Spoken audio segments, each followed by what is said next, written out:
La sexualité dans le couple est thérapeutique. C'est thérapeutique. Ça vous permet de vous déstresser.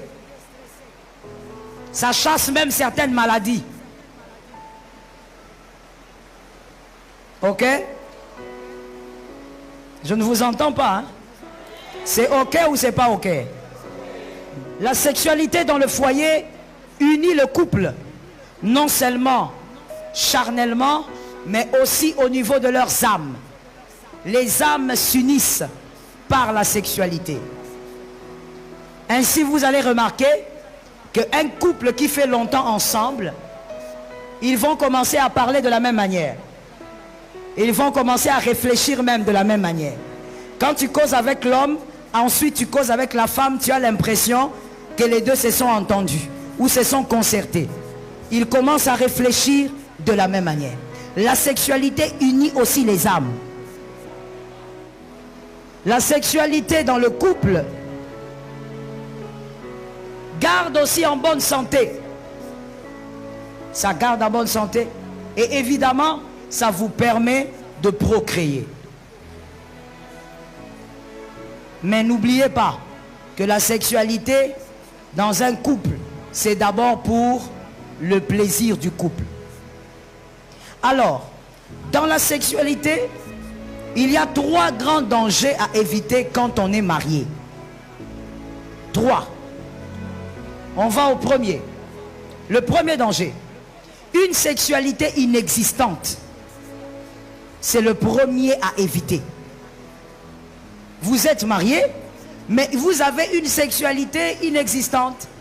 Vous avez des relations sexuelles rarement, très rarement. Lorsque vous commencez à naviguer de cette manière, vous ouvrez déjà la porte au diable. Le diable va se sentir à l'aise parce qu'il pourra manipuler soit l'homme, soit la femme. Et des fois, ça conduit à la masturbation ou encore à l'adultère. Parce qu'il n'y a pas de sexualité. 1 Corinthiens 7,4. 1 Corinthiens 7,4 dit: l'homme n'a pas d'autorité sur son corps. Le corps appartient à la femme. La femme n'a pas d'autorité sur son corps. Le corps appartient à son mari. Donc, il faut savoir que dans le mariage, la femme a un dû. L'homme aussi a son dû. La sexualité dans le couple est un dû. C'est comme, comment le dire? C'est comme une chose qui appartient à l'homme ou à la femme. Il peut le réclamer si on ne lui donne pas ça, parce que c'est à lui. Le corps de la femme appartient à son mari. Donc il peut réclamer, dire, il faut me donner, c'est pour moi. La femme aussi peut réclamer, dire, il faut me donner, même si tu as mal au dos. C'est pour moi. Ça lui appartient. Et quand la sexualité est inexistante, vous êtes marié légalement, mais vous avez la sexualité une fois par mois. Des fois même 3 fois par mois. Ça veut dire que des fois même vous faites le système de l'école. Vous comptez par trimestre. Un trimestre. Deuxième trimestre. Vous me suivez? Alors pourquoi vous faites semblant? Hein? Moi je n'aime pas les gens qui font semblant. Premier trimestre, combien de fois? Et vous respectez, hein? Deuxième trimestre. Et des fois même c'est l'homme qui demande à sa femme. Le deuxième trimestre a commencé. Non, pas encore. Ça veut dire vous c'est par trimestre. Maintenant il y a encore pire, c'est par semestre. Vous attendez carrément le semestre. Donc c'est inexistant. Mon frère, s'il y a un cadre où les relations sexuelles doivent se passer dans toute aise, avec paix, joie, c'est dans le mariage. Avant de te marier, tu étais en train d'attaquer toutes les filles ici. Maintenant tu as ta femme, tu ne veux pas toucher. Tu as mal à la tête, tu as mal au dos, tu as pris la moto. Oh non, les secousses de la moto là, tu vois avec les trous de Kinshasa. Frère, comment tu faisais pour attraper toutes ces filles là? Quand la sexualité est inexistante dans le foyer, vous invitez les esprits incubes. Les esprits succubes vont venir. Ces choses que vous appelez généralement mari et femme de nuit. Ils vont venir. Et je connais plein de couples où dans leur foyer, il y a ces genres d'esprits. L'homme, toutes les nuits, s'est fait tripoter par une femme qu'il voit dans ses rêves. La femme aussi ne dit pas à son mari. Elle aussi dans son coin, il y a quelqu'un qui vient, qui la touche. Et elle se sent bien dans ses rêves là, donc elle ne dit pas. L'homme aussi dans son coin, il ne dit pas. Ou carrément les hommes qui aiment toujours se laver seuls, mais il est marié. Praise the Lord.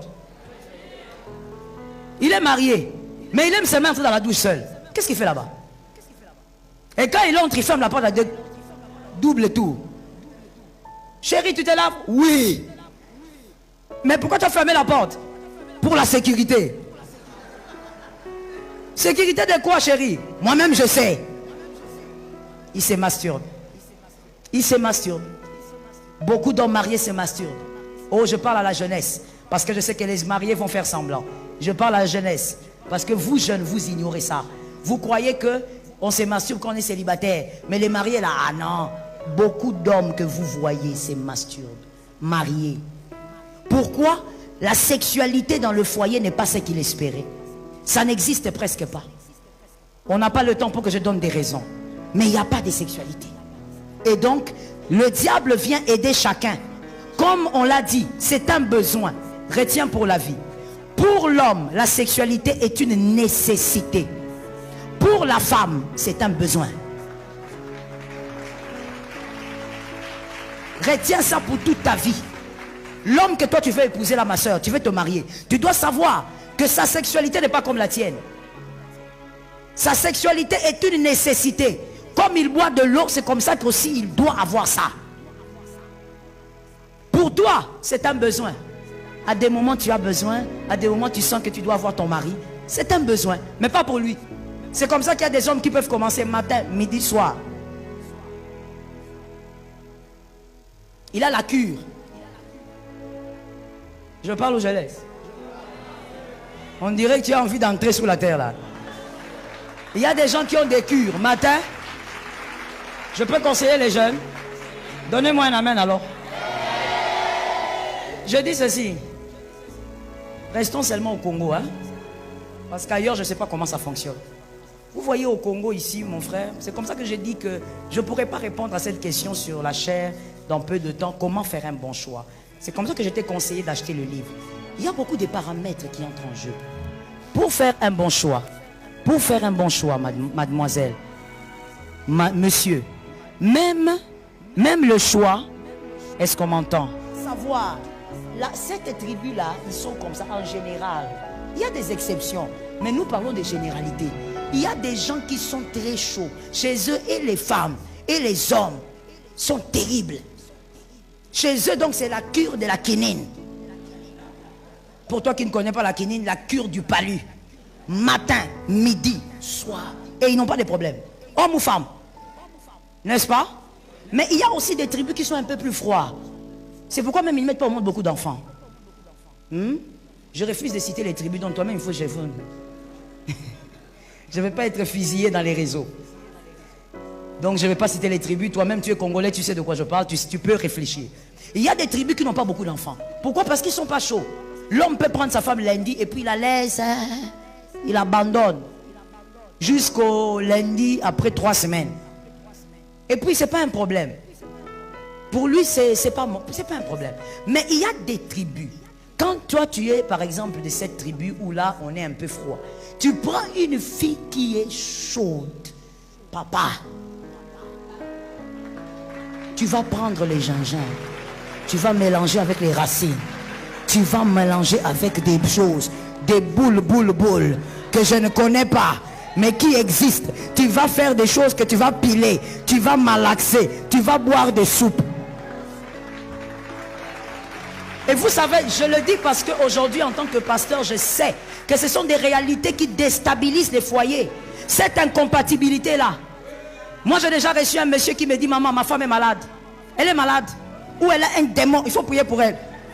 Mais quand j'ai parlé avec la femme, Je n'ai pas fait de problème spirituel. Alors j'ai commencé à réfléchir. Parce que moi, quand j'analyse spirituellement, je ne vois rien. Je commence maintenant à analyser, à réfléchir. Qu'est-ce qu'il y a vraiment dans ce couple? Et c'est là que Dieu a amené mon intelligence. Il dit non, leur problème, c'est seulement une incompatibilité sexuelle. L'homme, il est froid. La femme, elle est très chaude. Dans leur tribu, ils sont comme ça. Elle ne peut pas faire 2 jours sans être avec son mari. Pourquoi? Elle-même me demande, maman, pourquoi? On est malade? Mais tu vois, jeune homme, jeune fille, tu vois ça? Je suis sûr que tu ne pensais pas à ça avant de choisir. Tu te dis seulement une femme, c'est une femme. Un homme, c'est un homme. Nous ne sommes pas pareils. Et par rapport à nos tribus seulement que nous avons ici au Congo, il y a cette différence. Je parle. Je peux lancer? Je réchoque. Papa, toi tu es froid. Tu vas prendre une fille Louba.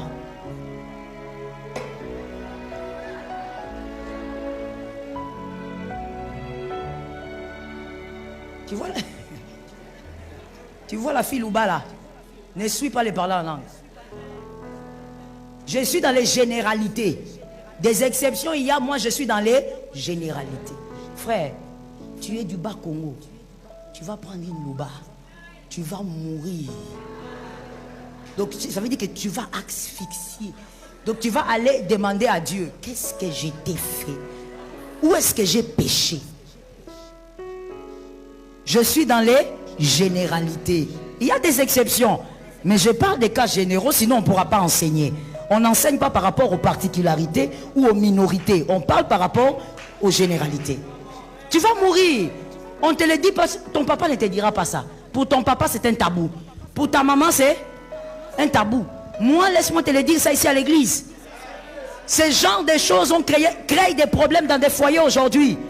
Il n'y a pas un problème de démons. Il y a un problème d'ADN. Il n'y a pas de démons. Dans leur ADN, ils sont comme ça. Les filles de l'Équateur. Hey. Jésus. Papa, tu vas changer de lit même 4 fois. Ça va se casser. Hein? C'est question d'ADN. Il n'y a pas de démons. ADN. Maintenant, toi, papa, tu sais que tu viens de... Papa, je ne dis pas qu'il faut seulement se marier entre... Non. Je dis seulement, pour les jeunes, tenez compte. Au moins que tu saches que celui que je choisis, il y a beaucoup de probabilités que je me retrouve avec telle situation. Sois préparé. Sois préparé. Attention avec la sexualité qui n'est pas existante. Deuxième danger, par rapport à la sexualité, j'avais dit qu'il y en avait 3. Deuxième, c'est la sexualité qui est faite avec négligence dans le foyer. Vous faites ça de manière négligente. La femme, elle vient avec sa robe qu'elle porte au deuil. Le mari aussi vient avec des cheveux comme Tarzan. On ne sait pas. Vous faites les choses avec négligence. Et puis chez vous, c'est toujours vite fait. Toujours vite fait. Toujours vite fait. Qui vous a maudit? Chez vous, il n'y a pas de préliminaire. Non. Tout est négligence. Tu viens seulement comme ça, monsieur. Direct. Tu attaques. Tu attaques la bête. Donc, il n'y a pas de préliminaire. Les draps sont noirs. Tout est sale. Tout est avec négligence. Bien aimé, le diable va passer par là, il va déséquilibrer ton foyer. Les relations sexuelles sont des moments de passion. Si toi tu n'as plus de passion, je parle au couple dans les yeux. Si tu n'as plus de passion en faisant ces choses-là, commence déjà à prier pour ton couple. Parce que c'est l'instant. Toi maintenant tu auras la passion quand tu manges la boule. Quand est-ce que tu es passionné? Tu dois être, ça doit être des moments remplis de passion. Des moments de découverte malgré les années. Ça continue à être des moments de découverte. Mais non, vous dès que vous fermez la porte, 2 minutes après vous l'ouvrez. Vous êtes sorti. Fin cop.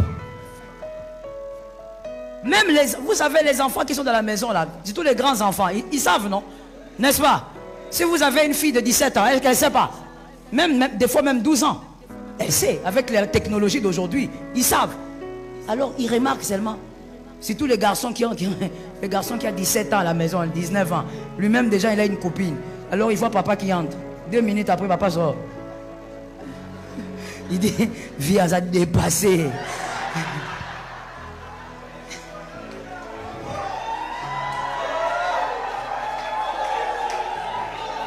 Et papa est sorti. Papa, tu sors comment?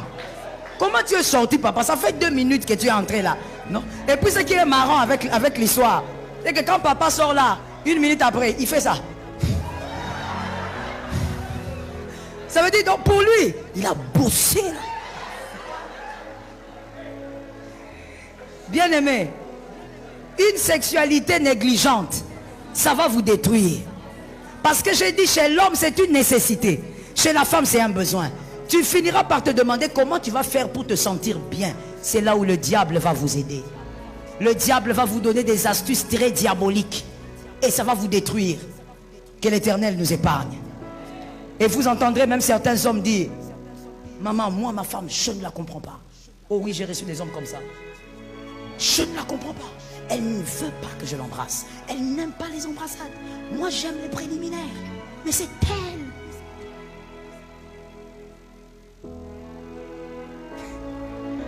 Que je te réchoque. Vous écoutez une femme dire, maman, mon mari n'aime pas que je le caresse les dos. Je caresse, mais il crie, il n'aime pas. Maman, tu caresses ou tu griffes?